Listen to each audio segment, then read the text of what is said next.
BRS అధినేత KCR farm house వద్ద Gajwel double bedroom లబ్ధిదారులు ఆందోళన చేపట్టారు. గత ప్రభుత్వ హయాంలో లక్కీ డ్రా ద్వారా 1100 ఇళ్లను లబ్ధిదారులకు కేటాయించారు. అయితే ఇంతవరకు లబ్ధిదారులకు ఇళ్ల పట్టాలు ఇల్లు ఇవ్వలేదని ఫామ్ హౌస్ గేటు వద్ద బాధితులు ఆందోళనకు దిగారు.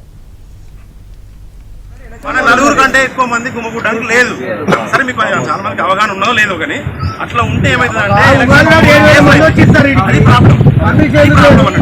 ఒకవేళ అట్లా అర్థం అనుకున్నావు అనుకో నువ్వు నీకు సంబంధించిన నెంబర్ తీసుకొని పర్మిషన్ కావాలంటే ఏ సార్ దగ్గర పోయి పర్మిషన్ తీసుకుంటాము, ఏ సార్ని అడుగుతాము. ప్రతాప్ రెడ్డి ఇయ్యాడు, ఏ సార్ ఇయ్యాడు. గజ్వేల్ నుంచి వెళ్ళి వచ్చినామని అంటే ఇంత విలువ కూడా ఇయ్యారా? మేము మనుషులే కదా అసలేం ప్రతి ఊరికి బెడ్రూమ్లు మంచుడు. మరి గజ్వేల్ ఏం పాపం చేసినామని మనసలేడు. ఎంతగానో మంది ధర్నాలు చేస్తాము, ఎంతగానో మంది తిరుగుతాము. చెప్పులు అరిగిపోతున్నాయి ఆఫీస్ లో చుట్టూ తిరిగి కలెక్టర్ ఆఫీస్ పోతిమి, గజ్వేల్ వేస్తిమి, సిద్దిపేట రమ్మంటే ఆడిపోతిమి. ఎంతగానో మని సార్లు తిరిగినా కూడా ఎంత కనికరమిస్తారు. గేట్ కాడ వచ్చి నిలబడి గంట 2 గంటలు అవుతుంది. కనీసం ఒక ఫోన్ లేదు, కనీసం ఇట్లా మాట్లాడతామన్న ఇంత ఇన్ఫర్మేషన్ ఇచ్చుడు కూడా లేదు సార్కి. సార్ దాకా ఏరుతుందా ఇన్ఫర్మేషన్? ఇప్పుడు ఎలక్షన్లు ఉంటేనేమో మమ్మల్ని నిలగొడుతున్నారు. ఎలక్షన్లు ఉన్నాయి, ఎలక్షన్ కోడ్ ఉంది, ఇంతమంది ఉండొద్దు, అది ఇదని నిలగొట్టేస్తున్నావు. ఇప్పుడు ½ అవర్ లో పర్మిషన్ ఇస్తానని చెప్పి మళ్ళీ ఇప్పుడు సార్లను పంపించి ఇక్కడ నుండి వెళ్ళిపోండి అమ్మా, మీరు ఇంతమంది ఉండొద్దు అని చెప్తున్నారు. మేమేమన్నా ఆడ నుంచి ఇంత దూరం వచ్చింది మాకు కడుపు తిప్పలు చెప్పుకోనికే కదా. మరి ఎలక్షన్లు అంటే నువ్వు డ్రా తీయకుండా అయిపోతుండే, మాకు రాకుండా అయిపోతుండే కదా. అసలు సీఎం గా గెలిచినప్పటి నుంచి మాకు ఏం చేసినావు? దయచేసి ఆయన కళ్ళుతోని మనల్ని చూసి మా బాధ అర్థం చేసుకుంటాడని కలెక్టర్ దగ్గర పోయినాము, మాకు రెస్పాన్స్ దొరకలే. ఎంఆర్ఓ దగ్గర పోయినాము, రెస్పాన్స్ దొరకలేదు. ఒక సిపి దగ్గర పోయినాం, రెస్పాన్స్ దొరకలే. ఒక చిన్న స్థాయి గజ్వేల్ కౌన్సిలర్లు ఉన్నారు 20 మంది. ఒక 20 మంది గజ్వేల్ కాన్స్టిట్యున్సీలా ఒక కౌన్సిలర్ పట్టించుకోడు. ఒక ఎమ్మెల్యే అయి 3 సార్లు గెలిపించినాము. మా పేద ప్రజలను నువ్వు అర్థం చేసుకోక నీ కాన్స్టిట్యున్సీ నువ్వు మమ్మల్ని పట్టించుకోకపోతే మా పేదోళ్ళ బతుకులు ఏం కావాలి? మేము జెండాలు పట్టినాము, బ్యానర్లు మోసినాము, గజ్వేల్ గల్లీలో దిగినాము, ప్రచారం చేసినాము, హరీష్ రావుతో మాట్లాడినాము, మన ప్రతాప్ రెడ్డితో మాట్లాడినాము. ఇంతమందితో మాట్లాడితే పేద ప్రజలకు మీరు సేవ చేయండి, మీరు మాకు ఏం సాయం చేస్తారు? మీ దగ్గరకు మేము ఎందుకు వచ్చినాం? ఒక డిపార్ట్మెంట్ సహకరించాలి, ఒక పేద ప్రజలకు ఒక ఎమ్మెల్యే సహకరించాలి. సేకరించాలి మా పేద ప్రజల మా బతుకులేంది? నువ్వు ఏం సాయం చేసినావు? మాకు ముందుకు ఎందుకు వస్తలేవు? నీ దగ్గరకు వచ్చినా నీ పర్మిషన్ తీసుకుంటే ఎవరు ఇయ్యరు. మరి మేము ప్రజలమా కాదా? మేము మీ మనుషులమా కాదా? నువ్వు పేదల గజ్వేల్ కనీసం ఒక డబుల్ బెడ్రూమ్ ఇయ్యండి. ఎందుకు సార్ మా గజ్వేల్ నన్ను మా బాధ ఉచ్చుకొని చంపుతున్నావు?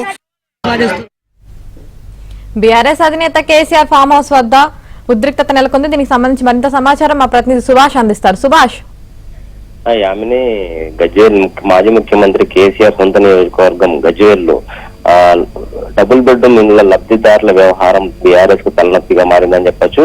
దాదాపు బీఆర్ఎస్ అధికారంలో ఉన్నప్పుడే 1100 మంది లబ్ధిదారులను ఎంపిక చేసినప్పటికీ వారికి డబుల్ బెడ్రూమ్లను అందించడంలో మాత్రం అప్పటి ప్రభుత్వం విఫలమైంది. వారందరూ కూడా తమకు ఎప్పుడెప్పుడు డబుల్ బెడ్రూమ్ పేపర్లు అందిస్తారా, మేము ఆ ఇళ్లలోకి పోతామా అని చెప్పి ఎదురు చూస్తున్న పరిస్థితిగా కనిపిస్తుంది. సో ఇప్పటి వరకు కూడా ప్రభుత్వం గాని, గత ప్రభుత్వం గాని, ఈ ప్రభుత్వం గాని ఆ విషయంలో శ్రద్ధ చూపకపోవడం, వారికి ఇళ్లను హ్యాండ్ ఓవర్ చేయకపోవడంతో లబ్ధిదారులు ఆందోళన తీవ్రస్థాయికి చేరుతుంది. లోక్సభ ఎన్నికల వేళ బీఆర్ఎస్ పార్టీకి ఇది పెద్ద సవాల్గా మారుతుందని చెప్పొచ్చు. మొన్నటికి మొన్న హరీష్ రావు బీఆర్ఎస్ అభ్యర్థి వెంకటరామరెడ్డి గజ్వేల్ లో పర్యటించిన సందర్భంలో అడ్డుకున్న పరిస్థితి మనం చూసాము. సో ప్రస్తుతం ఏకంగా మాజీ ముఖ్యమంత్రి కేసీఆర్ ఫామ్ హౌస్ వద్దకే పెద్ద సంఖ్యలో బాధితులు చేరి తమకు కేటాయించిన ఇళ్లను వెంటనే కేటాయిస్తారా లేదా అంటూ నిలదీస్తున్న పరిస్థితి కనిపిస్తుంది. సో ఎన్నికల వేళ తాము ఇప్పటికిప్పుడు చేయలేము, ఎన్నికల తర్వాత మేము దీన్ని పరిష్కరించే ప్రయత్నం చేస్తామని చెప్తున్నప్పటికీ కూడా లబ్ధిదారులు వినకుండా తమకు వెంటనే డబుల్ బెడ్రూమ్ లకు సంబంధించి పేపర్లు అందించాలి, మాకు తాళాలు అందించాలి, మేము వెళ్ళిపోవాలని చెప్పి మా ఇళ్లకు మేము వెళ్ళిపోవాలని చెప్పేసి వాళ్ళు అంటున్న పరిస్థితి కనిపిస్తుంది. డబుల్ బెడ్రూమ్లు నిర్మించి కూడా చాలా సంవత్సరాలు అవుతుంది. చాలా కాలం పాటు మల్లన్న సాగర్ భూ నిర్వాసితులకే వాటిని తాత్కాలికంగా కేటాయించిన పరిస్థితి ఉంది. సో వారందరూ ఖాళీ చేసి వెళ్ళిపోతేనే కానీ వీళ్లకు హ్యాండ్ ఓవర్ చేయలేని పరిస్థితి అక్కడ నెలకొంది. దాదాపుగా చాలా మంది ఖాళీ చేసినప్పటికీ కూడా వారికి కొత్త వారికి అంటే ఎవరైతే ఎంపిక చేసినో వారికి అందించడంలో మాత్రం ఇప్పటి ప్రభుత్వం కూడా విఫలం కావడంతో బాధితుల్లో తీవ్ర ఆందోళన నెలకొంది. సో అందులో భాగంగానే వరుసగా నిరసనలు చేస్తూ తమ నిరసనను కాంగ్రెస్ ప్రభుత్వానికి బీఆర్ఎస్ పార్టీకి కూడా తెలిపేస్తున్న పరిస్థితి కనిపిస్తుంది. Right, thank you Subhash.